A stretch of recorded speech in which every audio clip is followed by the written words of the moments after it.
Was it 7 minutes? It was. Assalamu alaikum wa rahmatullahi wa barakatuh.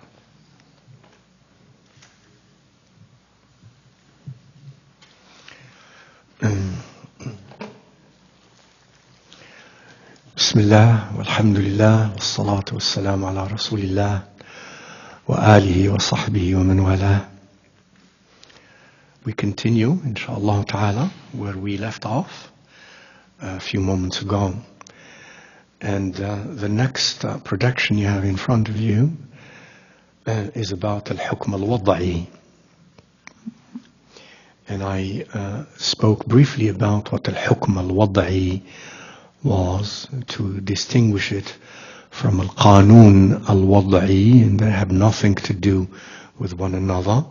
This is within the scope of Sharia system.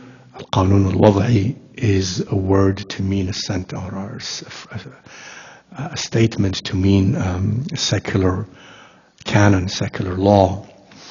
Al-hukm al-wada'i is a hukm, a legal injunction, a legal rule, a legal concept, a legal construct that Allah subhanahu wa ta'ala assigns and declares something to be A, B, C, D, I'm going to mention, to something else. أن الله سبحانه وتعالى أو أن الشارع الحكيم سبحانه وتعالى جعل أو وضع هذا الحكم، وضعه كشرط أو مانع أو سبب أو علة لحكم تكليفي آخر. That is, sometimes it can be said in English to be a declaratory law or a declaratory verdict or rule. حكم وضعي. In other words, the lawgiver, Allah Azza wa Jal, He declares something, a concept, an attribute, to be either a cause or to be a requirement, a prerequisite, or to be an impediment for something else. Right? So we have a shart, prerequisite. We have illah, or a cause, or sometimes sabab and sabab illah there are differences between the two, but we're going to keep it as such. Or as I said, as a cause, or as a mani', as an impediment to something else. That's a hukm wada'i. Example. Of course, once I give an example, you say, oh, now I know what you mean. Salah is obligatory, right? The fact that Salah is obligatory is hukm taklif. The fact that wudu is what for Salah? Shart, prerequisite. Shart. Who said that wudu is shart for Salah? The lawgiver. Allah subhanahu wa ta'ala declared wudu to be a requirement for the validity of Salah.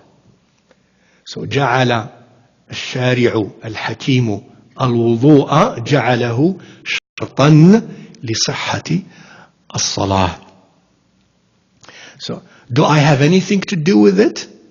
Do you or I have anything to do with wudu being a shart for salah? Not at all. We have nothing to do with that.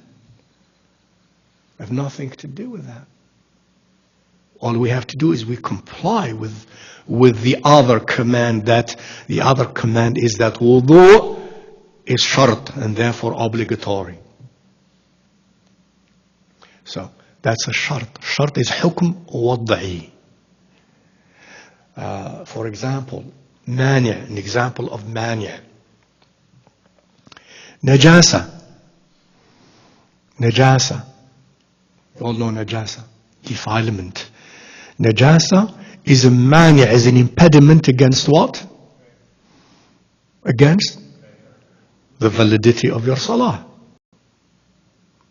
Mani' min sihhat as-salah, for instance. مانع من صحة الصلاة. For example, a person who is sick and does not have to fast. That sickness, that condition is a mani' from Sawm being obligatory on that person. It's a mani', it's an impediment. Mani'. Illa, or let's use the word sabab. For example, that the sabab for the obligation of the beginning of the fasting of the month of Ramadan is assigned by the hadith of Rasulullah sallallahu alaihi wasallam, is the sighting of the crescent. That's a sabab for the obligation of the beginning to fast the month of Ramadan. That's a sabab. That's a hukm wada'i, set by the lawgiver. Or that after the sun sets, when the sun sets, that's the sabab for the obligation of the salah of al-Maghrib. So that's a sabab.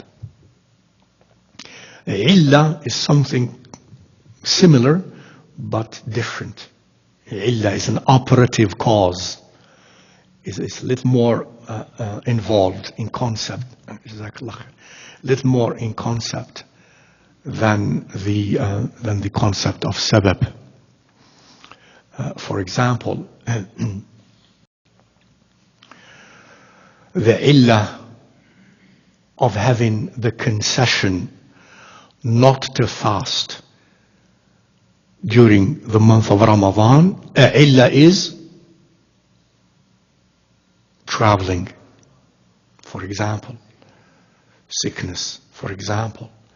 That's a illah, that's an operative cause, an effective cause for not having to fast on the day of Ramadan. The operative cause, the illah for khamr to be forbidden. The illah for khamr, the intoxicants, wine, to be forbidden. The illah. The illah is intoxication. Takhmirul aql. Intoxication is the illah behind which Allah subhanahu wa ta'ala ordered us not to take intoxicants, because they veil, they intoxicate, and therefore they veil the mind and the ability to be normal and to think normally and to rationalize normally. That's illah. So the concept of sabab or illah, the concept of shart, prerequisite, the concept of mani', all of these are ahkamun wad'iyyah. Ahkam, plural of hukm, legal rules that are wad'i, declaratory. In other words, the lawgiver is declaring to you this. Is declaring to you this. That's how he identifies that, subhanahu wa ta'ala. And therefore, as we said, when it comes to declaratory law, the subject of the law, the mukallaf, the responsible, I and you, have nothing to do with that. We cannot change that. We cannot argue that. We cannot make that. It could be anything. Allah could make shart for salah is to swim, but He made shart for salah to perform wudu. He could have made shart for salah, no washing. Anything else. We have nothing to do with that. Only the lawgiver assigns that. Declaratory, wad'i. In other words, what I'm trying to say, there is no ijtihad in changing the hukm al-wad'i. Hukm al-wad'i does not change by ijtihad. Unlike hukm taklifi, which may change by ijtihad, as we will learn. But hukm wad'i does not change by ijtihad, because it's declared by the lawgiver. You cannot set a different reason for beginning Salatul Isha, for example, Al-Maghrib. We cannot say, now we're in different times, let's start beginning Salatul Maghrib later or earlier. Because we have nothing to do with that. That's assigned by the lawgiver. That's wada'i hukm. We cannot say, let's start Salatul Fajr, not at Fajr as assigned by the lawgiver, the sabab of the beginning of the obligation of Salatul Fajr, and we say, because we're living now in modern times, and we're not an agrarian society anymore as it used to be 14 centuries ago, so let's start Salatul Fajr now when most people wake up anyways after the sun rises. And that's easier. And then as long as we perform Salatul Subh anyways, we're performing it, and that's what counts. So let's change the sabab for it. We cannot. That's hukm wada'i, declared by the lawgiver.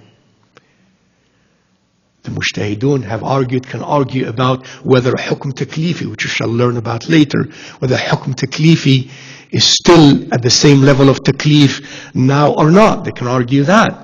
They have the right to do that, but not in hukm wada'i. Please allow me, usually I don't do this because of my cold, and this is not coffee, of course. This is not coffee. I do not drink coffee.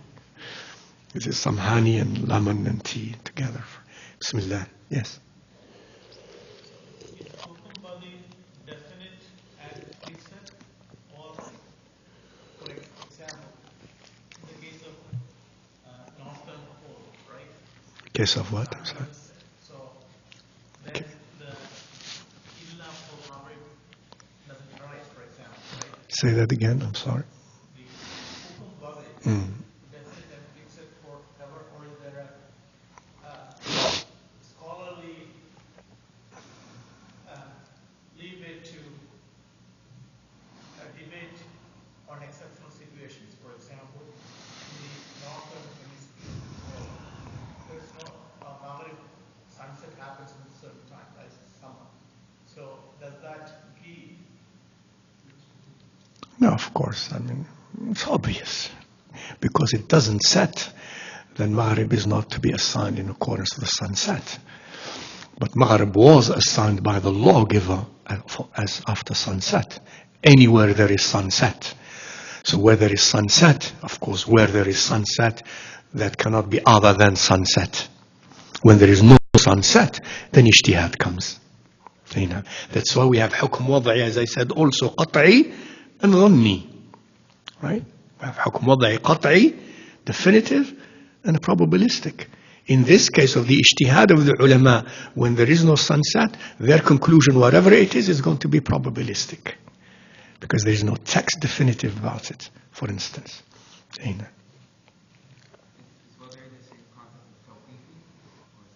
No, it's different. Tawqifi could be still qat'i or dhanni. Tawqifi can still be qat'i or dhanni. Tawqifi means by the lawgiver, by Allah or His Rasul sallallahu alaihi wasallam. And in what Allah and His Rasul assign, it could be qat'i or dhanni, as we shall learn inshallah ta'ala. Did you know that? In what Allah or His Rasul assigns, there could be probabilistic, there could be definitive. Did you know that? No, now we know, and we will show why inshallah ta'ala. Part of al-hukm al-wada'i is, as some ulama rahimahumullah ta'ala, these are classifications, they also assign the concept of al-azima and al-rukhsa. Al-azima and al-rukhsa, some ulama assign that as also hukm wada'i. What is azima and what is rukhsa? Azima is when the lawgiver subhanahu wa ta'ala assigns a rule under the basis of regular circumstances, a regular legal rule under regular circumstances.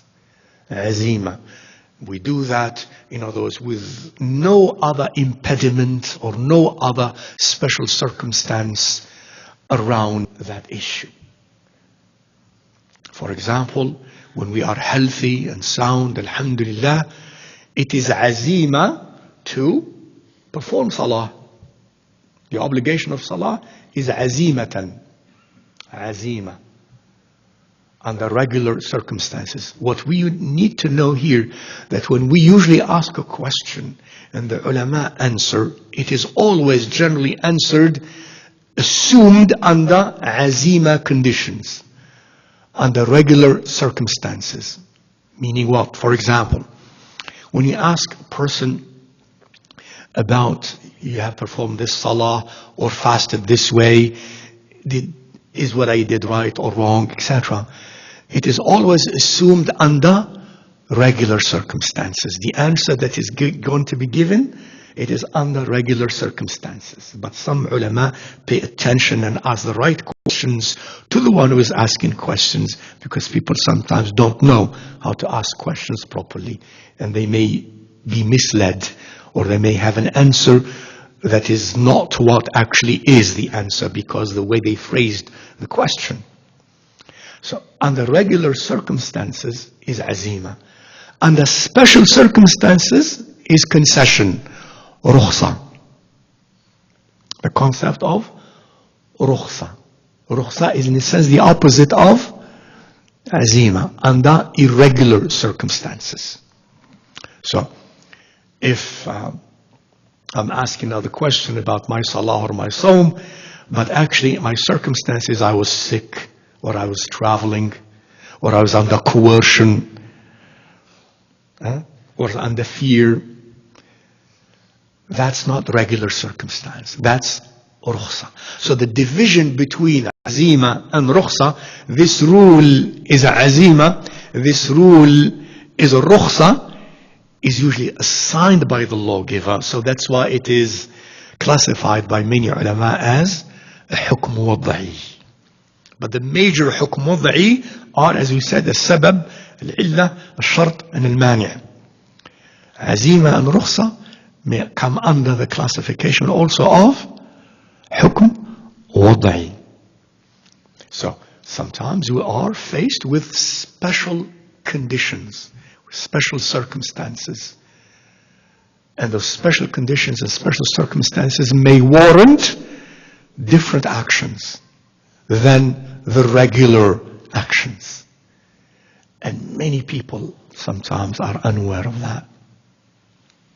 For example, is the person who is under some, who is asking about a question, or has done something or omitted something in the Shari'i sense, was that person, for example, first of all, the question is, how was his ability to discern things? Aliyatuhu. How was his aliyah?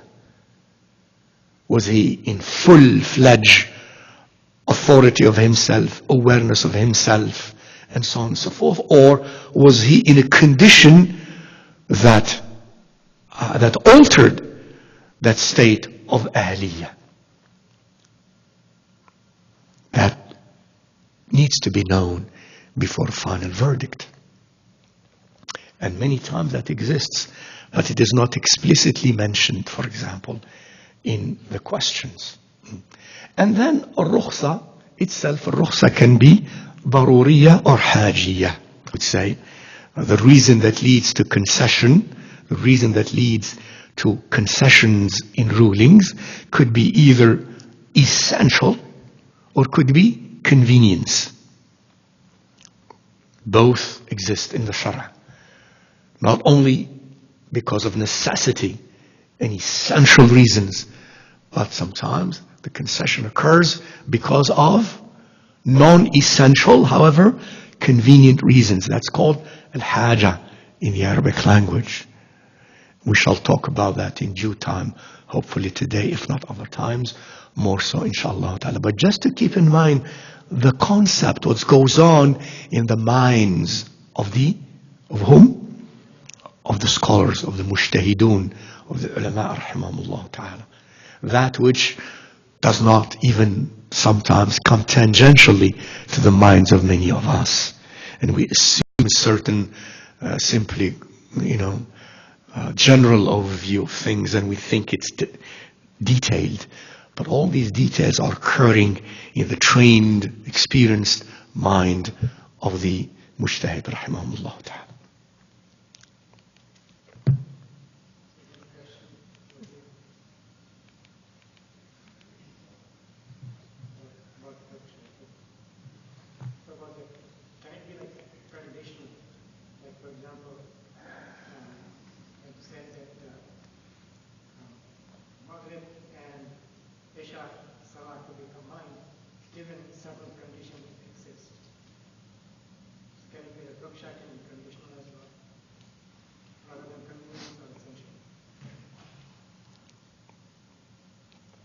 Yes.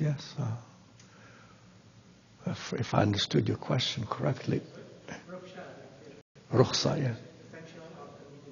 So what about the conditional? So combining Maghrib and Isha together based on certain conditions. Right. Rukhsa always comes upon conditions. And those conditions are identified by the lawgiver, who says, under these conditions, you use concession. Under these conditions, you use this concession and that concession. That's what we mean. Rukhsa is always under special conditions, irregular conditions. And azima is always under regular conditions. Yes.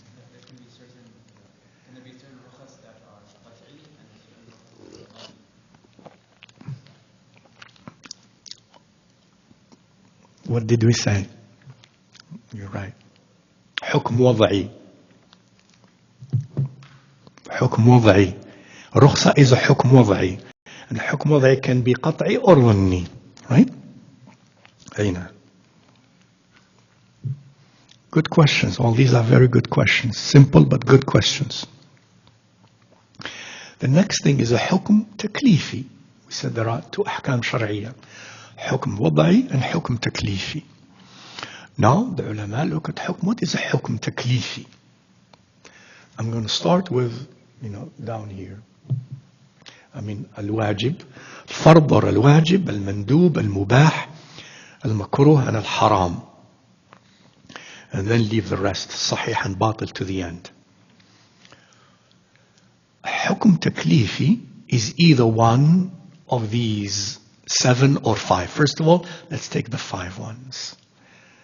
A hukum, a ruling, a legal ruling that conveys responsibility upon the subject of the law. Note that in Sharia, in Islamic law, there are not 2 hukum, 2 rules. Do and don't. Do and don't. That's in secular law. Do or don't. Legal, illegal. Legal, illegal. Legal, illegal. In Sharia, there is more rahmah, there is more scope, there is more freedom of operation in terms of the responsibility borne by the subject of the law. There are 5 realms, not 2. 5 realms, not 2. There is the wajib, the obligatory, or al-fard, I shall mention more in a moment. There is al-mandub, the recommended, or the mustahab. There is the mubah, the permissible, the lawful. There is the makruh, the reprehensible. And there is the haram, the forbidden. Now, not only you must do, it's legal, it's illegal. There is all of that. So in other words, the human being has more room, more freedom of operation as a subject of the law in the Shari'i sense. Because the spectrum is 5 levels, whereas in the other context, the spectrum is 2 level. Do you see that already? Just pay attention to that beauty and how much this Shara, Allah Kareemak Sayyidi, how much the Shara is intended for the ease of mankind when properly appreciated, when properly understood, when properly internalized and practiced. Bismillah.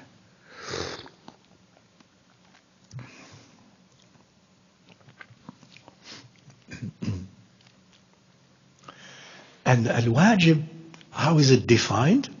Al-wajib is defined in the following way. If we do that, Allah rewards us. If we don't do that, we are subject to punishment. That's wajib. That's how wajib is defined. Mandub or mustahab, sometimes it's called sunnah. How is it defined? If we do that, we are rewarded. If we do not do that, we are not subject to punishment.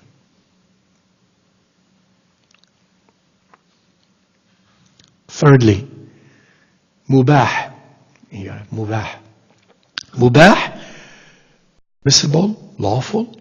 If I do that or I do not do that, I'm neither rewarded nor punished.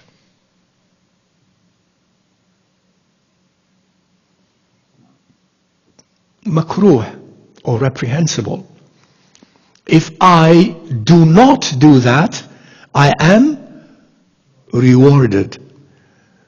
If I do it, I am not punished nor subject to punishment. But just these things, to know these things resolve so many unnecessary disputes and conflicts amongst people, especially the lay people amongst us and those who know a little bit and we think we know a lot. Haram, how is it defined? If we don't do that, we are rewarded. If we do it, we are subject to punishment. Is it clear? Very important, very simple, but very important to know. Fard versus wajib. Fard versus wajib. Just as, an interesting difference here between the two at the level of one school of thought. At the level of three schools of thought amongst the major schools of thought, the Hanafi, for example, the Maliki, the Shafi'i, and the Hanbali. These are the ones we're studying mostly. At their level, there is no difference amongst the three schools of thought, except the Hanafi school of thought. There's no difference between fard and wajib. So it's very important when you read books, when you study fiqh, depending which fiqh you're studying. If you're studying Hanafi fiqh, be very careful in understanding what you read technically. If you're reading Maliki fiqh or Shafi'i and Hanbali also, be very careful in the technical words you read, because they may not mean what you think they mean. Here's a simple example, very simple example. When the Hanafi scholar, rahimahullah ta'ala, would say this is fard, they don't mean it's wajib. When they say it's wajib, they don't mean it's fard. But when a scholar in the schools of the remaining schools of thought says it's fard, it means wajib. If he says wajib, it means fard. What's the difference in the Hanafi school? To appreciate the difference would be, I think even later when we do more things. But I'm going to mention it now. Unless you want to keep it as a suspense, inshallah ta'ala, and as when we go to the next levels, you will discover the answer yourselves. Which one do you like? Right now?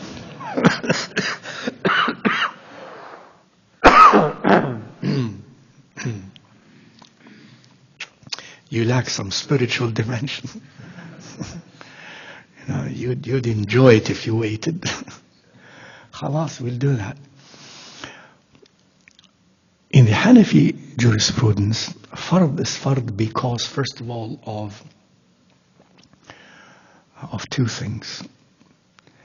First of all, when the text from the Quran or the Sunnah that conveys that meaning of obligation, that text is qat'iyyu dilalati.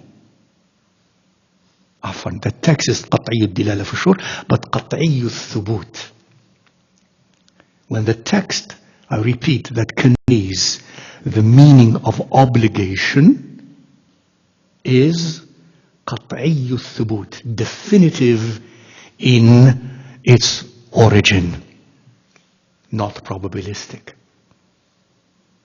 Such as an ayah of the Quran.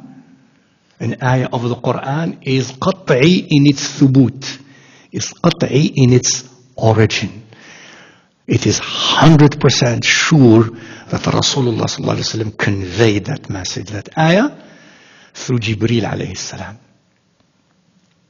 That's قطعي الثبوت. Understand the word. We'll talk about it later.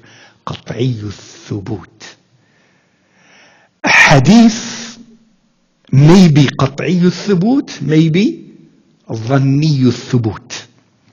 A hadith of Rasulullah sallallahu alaihi wasallam may be definitive in its origin or may be probabilistic in its origin. To make it brief for you, a hadith that is definitive قطعي in its thubut is a hadith mutawatir. A mutawatir hadith. We'll talk about that later, hopefully. Mutawatir hadith. A hadith that is conveyed through a continuous uninterrupted chain of narration in which at each level it is mutawatir.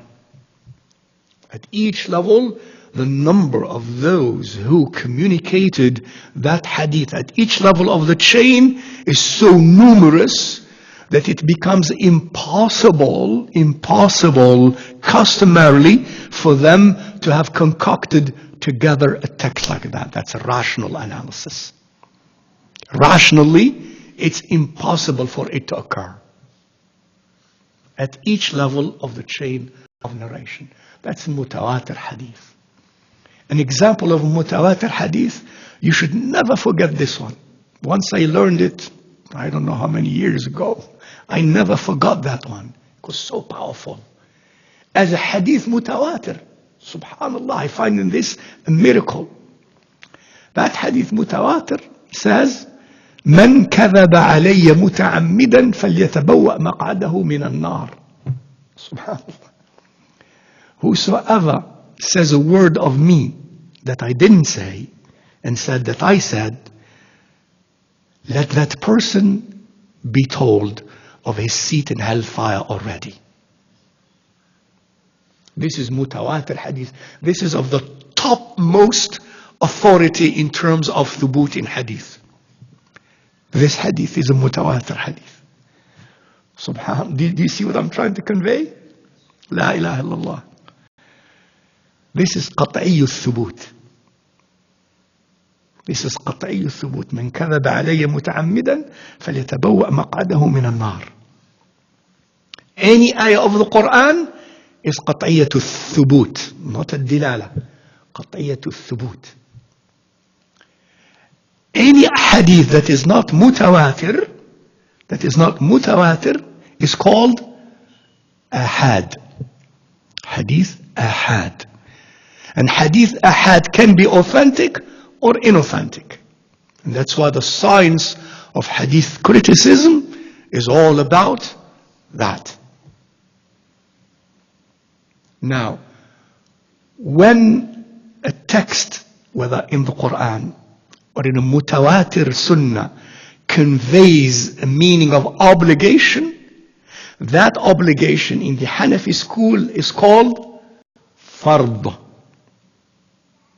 If the text that conveys that obligation is not mutawatir, authentic but not mutawatir, that is called wajib. See the difference? What is the practical difference? The practical difference. That's an example. The practical difference. There is no practical difference. They're both obligatory. But there is a philosophical difference. Philosophical doesn't mean philosophy, it just means at the level of the mind. Conceptually, let's use that better. Some are uncomfortable with that word philosophically because it's misunderstood. We don't mean by that. Conceptually, there is a difference. What's the difference conceptually, which has some some consequences, some real consequences. Again, is منكر الفرض عندهم يكفر ومنكر الواجب لا يكفر. And therefore the one who denies a fard, upon of course arguments and evidence and convincing إلى ذلك وإقامة الحجة عليه and so on and so forth, the one who denies a fard becomes a kafir. The one who denies a wajib, after showing and arguing the truth and so on, denies a wajib, is not a kafir, would be a fasiq. That's the difference. To the jumhur, to the others, the Shafi'i, the Maliki, and the Hanbali, there is no difference between fard and wajib. But this difference in the Hanafi jurisprudence here, it's very interesting because it adds a dimension that pertains to a consequence of takfir or not takfir. And it's very important, nuance to be added in the usool of the fiqh in this way. It's very special, I find it, personally. Yes, please.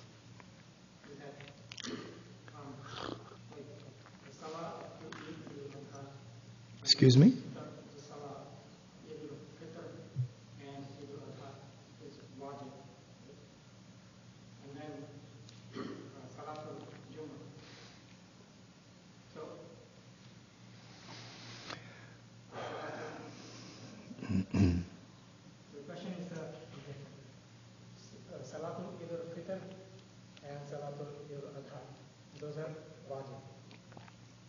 In the Hanafi jurisprudence, Yeah, not in the others. yes.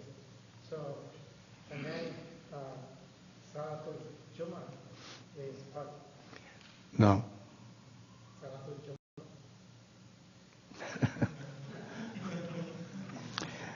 Are you speaking about all the ulama, or speaking about There's a difference of opinion. I don't know. Yes. What's the question? The question is if you perform Salatul either with Fitr or Adha, on the same day you do not perform Salatul Jummah. Khair, inshallah. Inshallah, all these questions will be relevant toward the end, inshallah. Because we're still, first of all, saying little by little, and to answer a full question requires not only this, many other things. So this is not all ilm. This is not, that's it. This is, if you have this, you can answer questions. So this is what we're trying to learn, alhamdulillah, is the processes that are involved here. And we're only at the beginning of definitions of those things. So to take a case and to ask and answer for the case, now that requires input, the box and the output. And what we're trying to do now is to, explain some of what's in that box. So we have not covered all what's in the box. We will cover also during this day, hopefully, inshallah, a lot in principle of what's in that box, which is usually which takes 10 years or so of studies. Together, I have compiled them in these flowcharts. This is not 10 years of regular studies and expertise, are here compressed into these flowcharts. So an answer does not come because we have this. All what you need to know now at this level is that there is a difference between fard and wajib at the Hanafi school of jurisprudence, and that at the level of the other schools there is no such a difference. So, and then each case applies in accordance to applying the entire rules of the Shara, not one rule only or two. Yes. Sheikh, Jazakallah khairan. The Fard and Wajib in the other three schools, Fard and Wajib, are they considered, are they withdraw from the Mutawatir or non-Mutawatir? I know. For them, again, for the other schools, there is, as I said, there is no difference between Fard and Wajib. Whatever the origin of that evidence, of that Dalil Juz'i, the evidence, remember we spoke of evidence, not proof. Were you here from the beginning? Dalil is not equal to proof. So, whatever the Dalil that leads to this obligation, whether it is dhanni or qat'i, as long as the dilala of it is al-wujub, it is called wajib or fard, regardless of whether it is mutawatir or not. Okay? Same thing عندهم. Yes, please. عليكم السلام ورحمة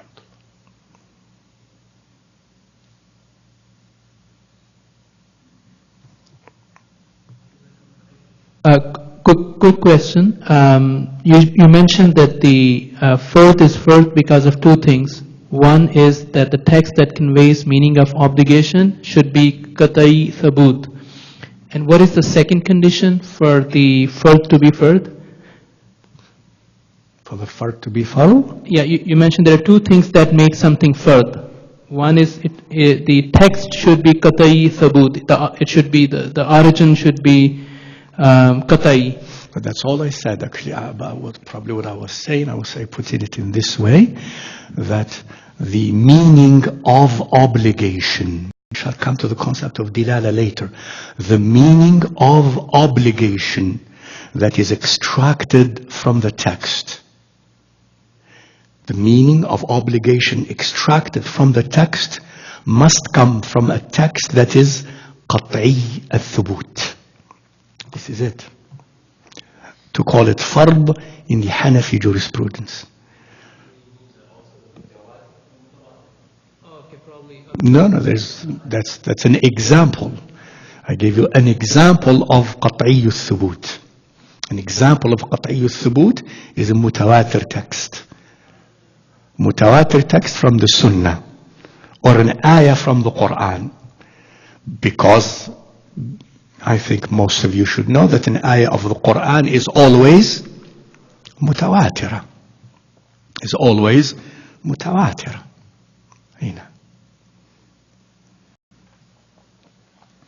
And then we have as-sahih and al-batil. Some ulama add the concept of sahih and batil to al-hukm al-taklifi as they added al-azima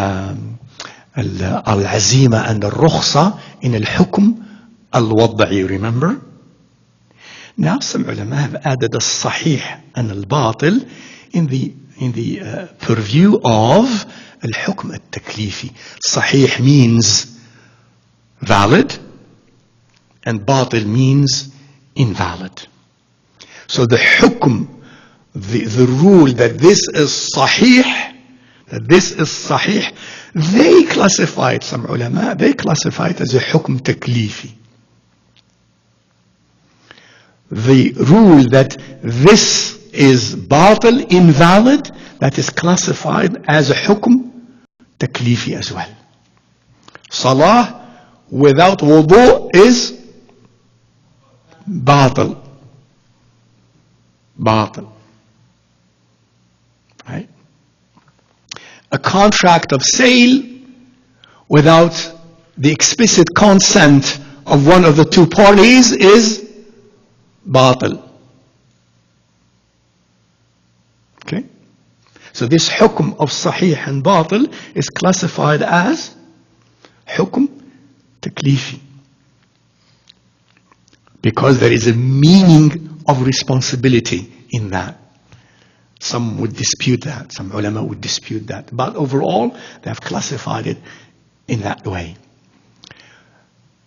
There is sometimes a distinction between batil and fasid. Between batil and fasid also, mostly in Hanafi jurisprudence. In Hanafi jurisprudence, not every fasid is batil. But in jurisprudence of the others, most of the time, fasid equals batil.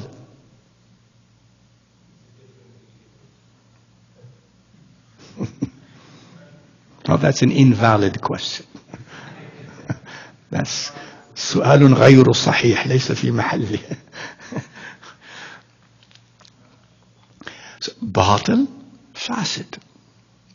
The details are too many to enlist. I'm going to mention only a few things here. The Hanafis, the jurisprudence, the Hanafi jurisprudence, there is a distinction between batil and fasid. Whereas in the other jurisprudence, there is no such a distinction. And sometimes that distinction adds dimensions of clarity, in my opinion. For example, one of the reasons sometimes something is called fasid and not batil is in the concept of fasid, you understand, for example, when an apple is fasida, is spoiled. An apple is spoiled. An apple is spoiled, but if some of it is spoiled, it's fasida. You can remove the spoilage and eat the rest. But if all of it is fasid, is spoiled, that's batil. So the Hanafis argue in this way, the jurists of the Hanafi jurisprudence, the Hanafi school, that if something is fasid, there are some legal rules that apply. تترتب عليه بعض آثاره الشرعية. تترتب عليه بعض آثاره الشرعية. Some of the Shari'i rules apply, despite the fact that it is spoiled. But batil, none of the Shari'i rules apply. لا تترتب عليه آثاره الشرعية. There are no legal consequences as required if it is batil. But if it is fasid, some legal consequences apply. So they distinguish, later on we shall give examples, they distinguish between batil and fasid in this way. So,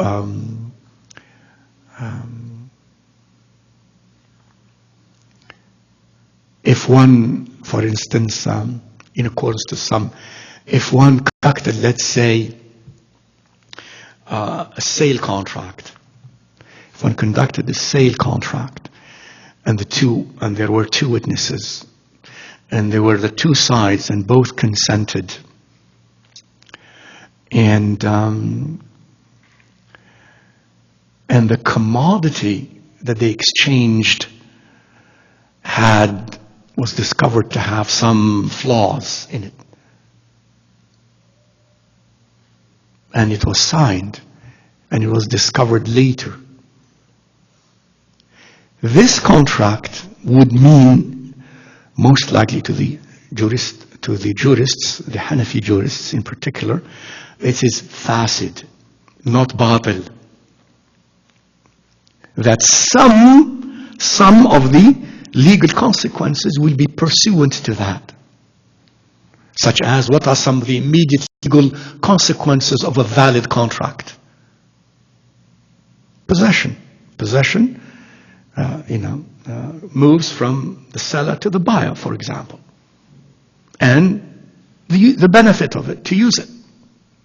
These are some of the consequences, the legal consequences of a valid contract, is that I'm going to own the commodity and I'm going to use it and I sell it and so on. But if it is fasid, some of that can follow, and some will not follow.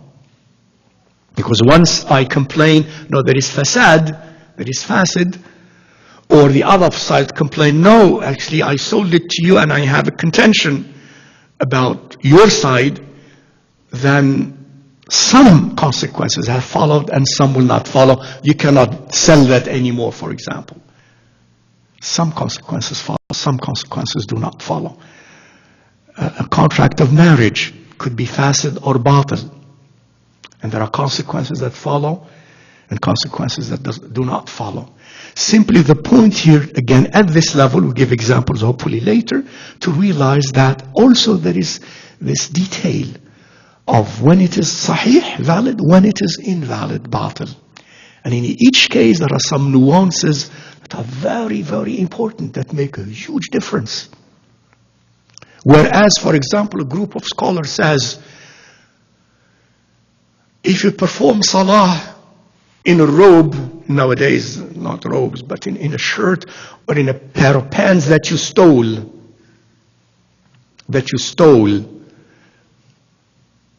is your salah valid, sahih or batil? Just like that. That's a question.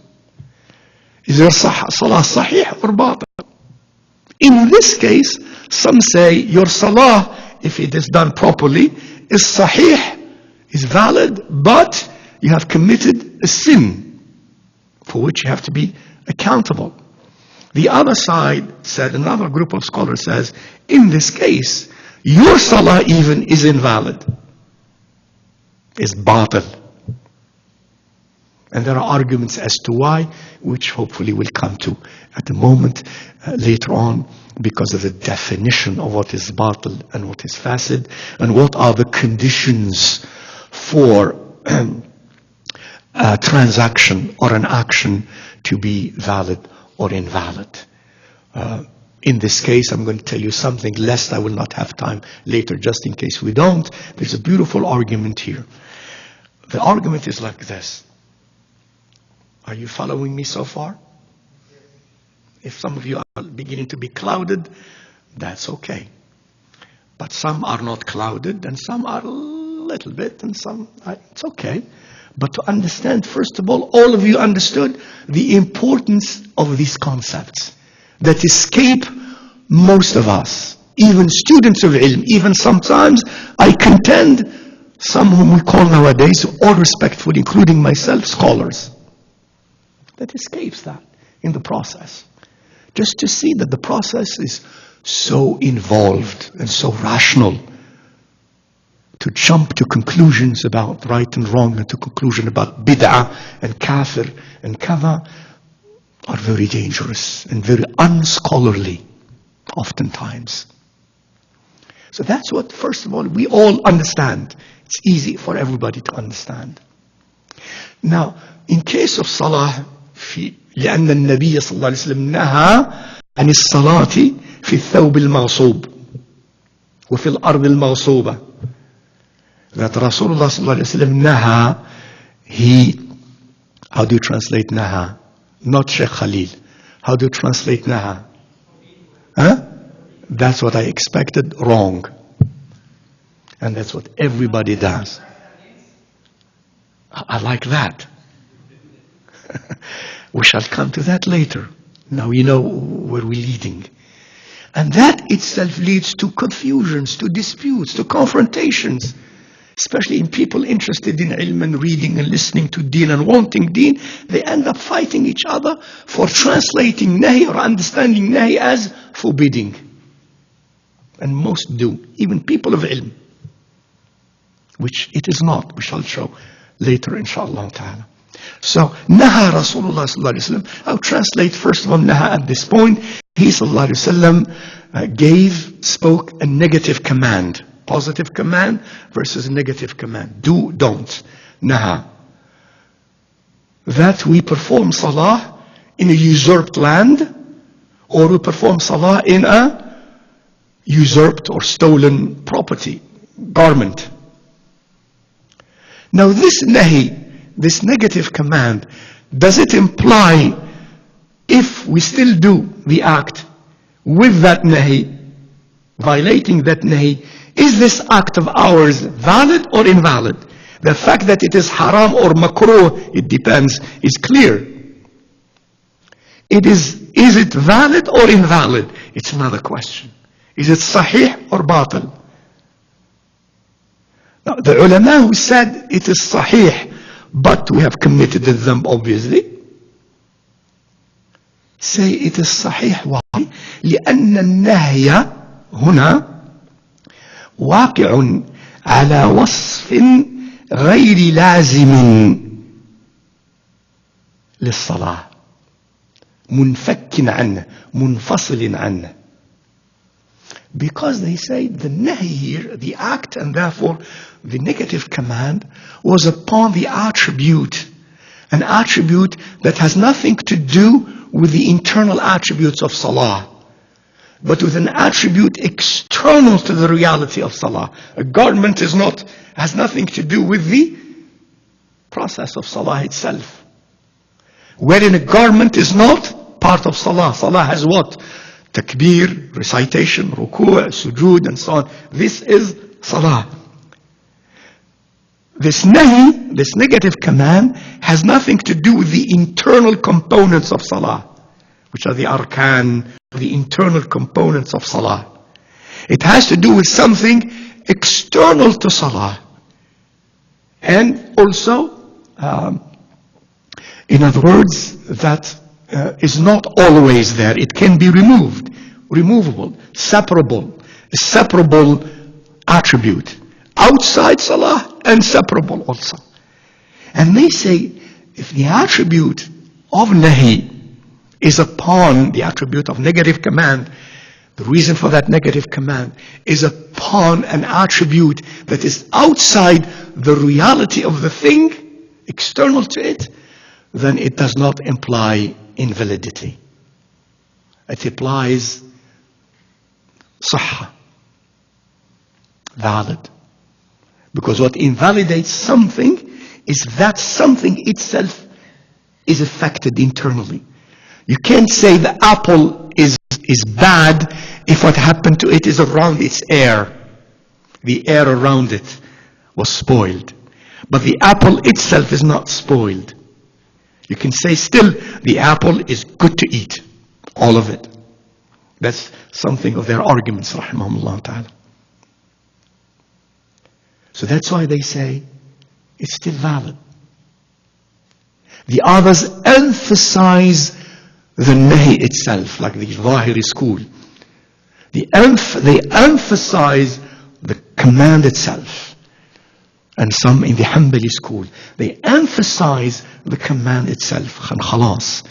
Nahi of the thing means nahi of everything about it.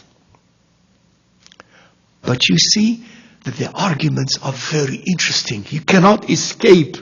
Both are very interesting. Some may sound on logical grounds or other grounds more logical to one scholar than the other. But this is an example of absolutely, there's no way you do without it. So, sahih versus batil. At this point, we just want to understand that there is that concept of sahih and batil. And not because something is wrong, therefore it is batil, all of it. In this even there are differences amongst the ulama, rahimahumullah ta'ala. And especially when this concept is applied to transactions and to legal transactions, such as sale and business and transactions and political agreements and so on, and marriage and divorce, and it becomes very critical. These nuances become very, very important. You know. So that is al-hukm al-taklifi. We have al-sahih versus al-batil, and we have al-wajib, al-mandub, al-mubah, al-makruh, and al-haram. Now those concepts of fard, al-mandub, al-mubah, al-makruh, and haram, and so on, how do we know them? We know them generally through an amr and a nahi. The ones below now. Amr and a nahi. Amr is a positive command, nahi is a negative command. The imperative command, the positive imperative command, amr versus negative imperative command. Positive imperative command means do.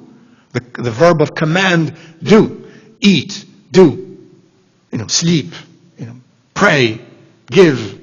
This is imperative positive command. This is amr. Nahi is another amr, but the negative imperative command. Do not do. Don't eat. Don't drink. Don't fast. Don't cheat. Don't lie. Don't backbite. Don't kill. Don't usurp. Don't. This is nahi. And before we stop, inshallah ta'ala, for lunch and salatul dhuhr, I'm sorry, it seems I have taken longer. I just want to let us know, inshallah ta'ala, that upon analysis of this amr and this nahi, we're going to discover simple things, but very profound things that have consequences, even at the level, the way we behave with one another, in understanding the kitab and the sunnah, and understanding the words of the ulama, in asking questions, in the way we ask the questions and have the answers to the questions. And we'll find ourselves, most of us, most of the time, at fault. when we say you're wrong and we're right, my school is right and your school is wrong,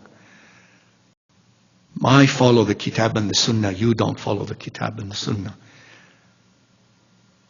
and that itself, this is very wrong, and this often occurs more than not amongst non-ulama mujtahidun. The more there is ilm and ijtihad, the more such statements are not made, especially by those of us who are not at the level of ijtihad, that we learn to be even more inclusive as we learn these things than exclusive of others, as long as they remain, as we are learning, they remain in the purview of these standards and these rules. أقول قولي هذا وأستغفر الله العظيم لي ولكم والسلام عليكم ورحمة الله تعالى وبركاته. So we have the recess now for lunch and dhuhr at 2:00 now, or 2:05, and then we resume after dhuhr inshallah ta'ala. Wassalamu alaikum wa rahmatullahi wa barakatuh.